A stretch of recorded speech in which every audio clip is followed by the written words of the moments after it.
उन्होंने अभी भी अपने त्रिशूल से मुझ पर लक्ष्य साधा हुआ है, अर्थात अभी युद्ध समाप्त नहीं हुआ। तो मेरा भी कर्तव्य है कि अपने विरोधी योद्धा पर वार करता रहूं जब तक वो युद्ध छोड़कर पीछे ना हट जाएं, या फिर पुनः आक्रमण करने का साहस न करें। नहीं पुत्र कार्तिकेय, इस युद्ध में तुम्हारा हस्तक्षेप करना इस युद्ध की मर्यादा को भंग करेगा। इस युद्ध में किसी भी अन्य योद्धा का उनका साथ देना महादेव का अपमान होगा।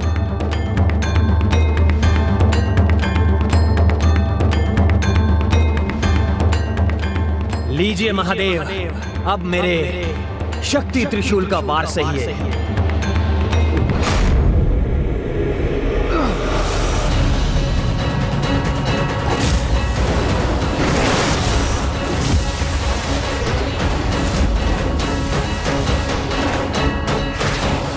नहीं, ये सर्वथा अनुचित है।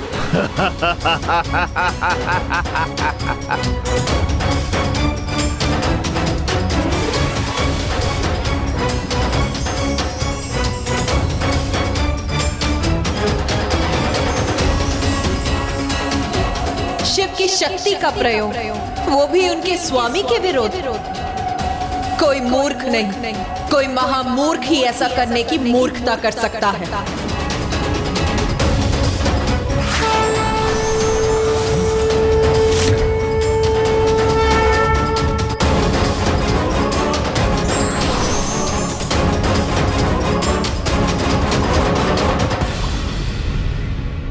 शक्ति अस्त्र का लाभ नहीं हुआ तो क्या हुआ, मेरे पास अभी कहीं अधिक शस्त्र शेष हैं। बार बार मूर्खता क्यों कर रहे हो तुम शंखचूड़?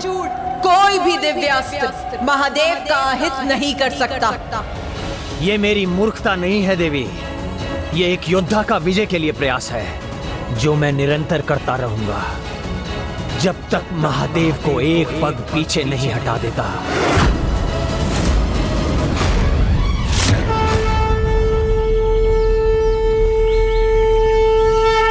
दुष्ट की दुष्टता चरम पर पहुंच गई है, इसे कैसे रोकूं मैं? आपका ये कष्ट मेरे आनंद को बहुत बढ़ा रहा है गणेश जी। पर्वत अस्त्र।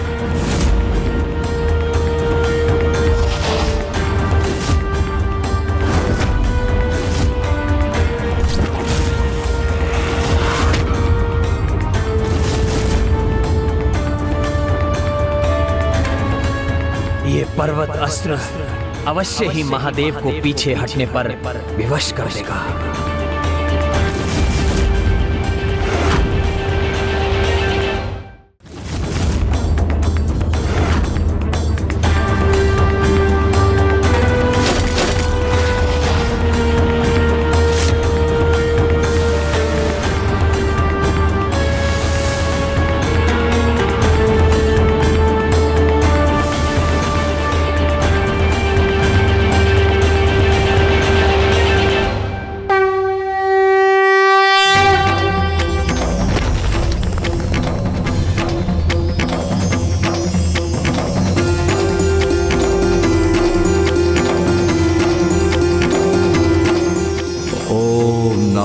वासुदेवाय। ओम नमः शिवाय। ओम नमो वासुदेवाय। ओम नमः शिवाय। चंद्र अस्त्र।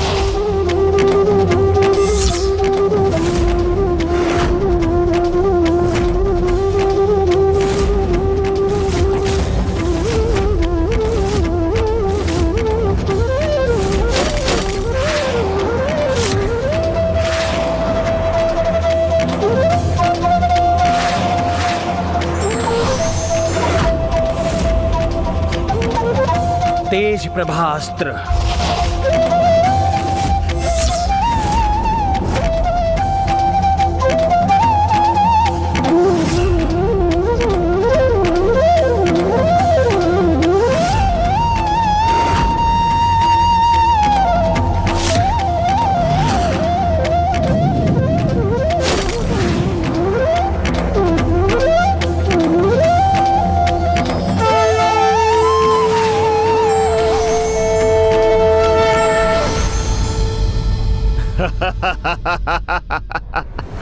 आपको पीड़ा में देखकर कितना आनंद आ रहा है इस दुरासत को, इसका अनुमान भी आप नहीं लगा सकते। विघ्नहर्ता स्वयं विघ्न में, वो भी मेरे द्वारा, चाह कर भी अपने पिता की सहायता नहीं कर सकते। ये है मेरा प्रतिशोध। प्रभु, इससे पार पाने का कोई तो उपाय होगा। और हमें इसकी उसी दुर्बलता का लाभ उठाना है मूषक जी।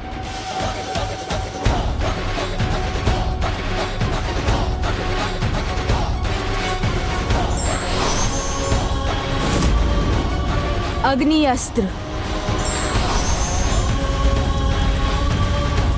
क्या लगता है आपको आपका अग्नि अस्त्र मुझे हानि पहुंचा सकेगा? नहीं गणेश जी, नहीं। मैं जल बनकर आपके अग्नि अस्त्र को बुझा दूंगा।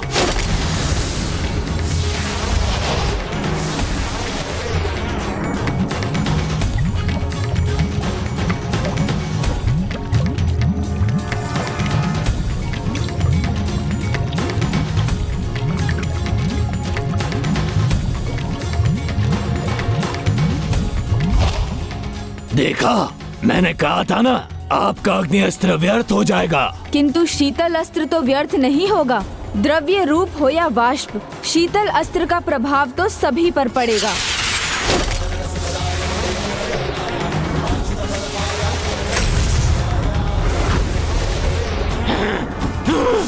छल है ये, आपको छल शोभा नहीं देता विघ्नहर्ता गणेश जी।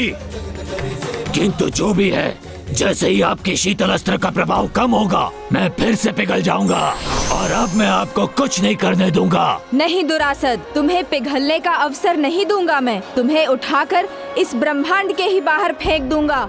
ये उचित नहीं है। नहीं, आप ऐसा नहीं कर सकते। मैंने कहा था ना, प्रभु विघ्नहर्ता श्री गणेश के सामने कोई विघ्न नहीं टिक सकता।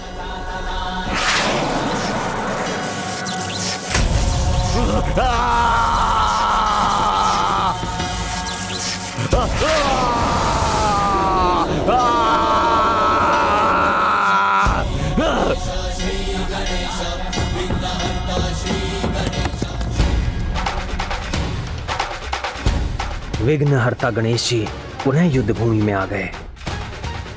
उन्हें रोकने का उपाय नहीं सूझ रहा है।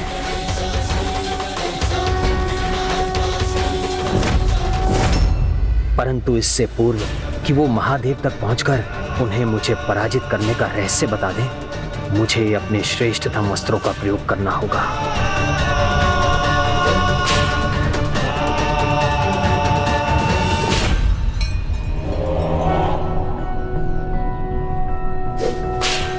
मैं नारायण अस्त्र का आह्वान करता हूं। मैं नारायण अस्त्र का आह्वान करता हूं। मैं नारायण अस्त्र का आह्वान करता हूं। मैं नारायण अस्त्र का आह्वान करता हूं।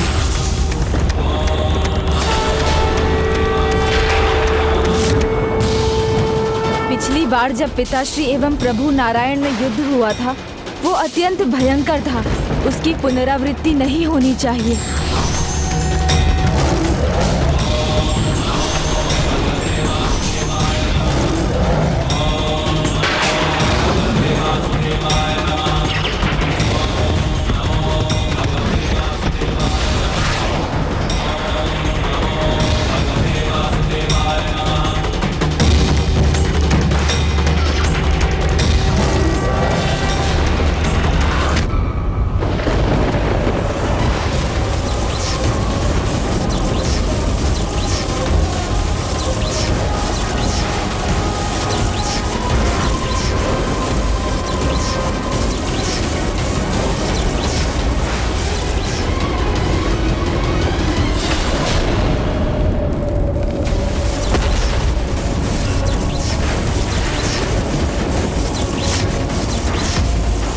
नमो भगवते वासुदेवाय कृष्णाय नमो नमः। ओम नमो भगवते वासुदेवाय कृष्णाय नमो नमः।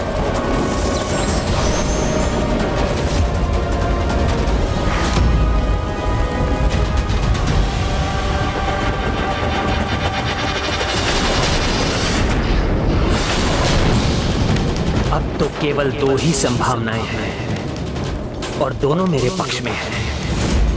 या तो नारायण अस्त्र की मर्यादा रखने के लिए महादेव स्वयं पीछे हटेंगे, या फिर नारायण अस्त्र की शक्ति से वो पीछे हटने पर विवश हो जाएंगे।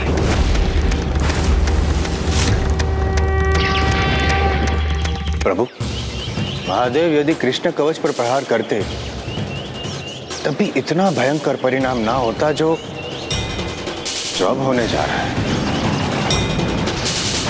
नारायण शक्ति और शिव शक्ति को तो कभी एक दूसरे के विरुद्ध प्रयोग में नहीं लाना चाहिए, अन्यथा वो विस्फोट होगा जो समस्त संसार को प्रलय के अंधकार में ढकेल देगा। ऐसा करने से हमें इस असुर को रोकना ही होगा। ऐसा अनिष्ट होगा जिसकी कल्पना भी भयावह है, किंतु युद्ध स्थल में प्रवेश किए बिना, इस युद्ध में हस्तक्षेप किए बिना ये भला कैसे संभव है?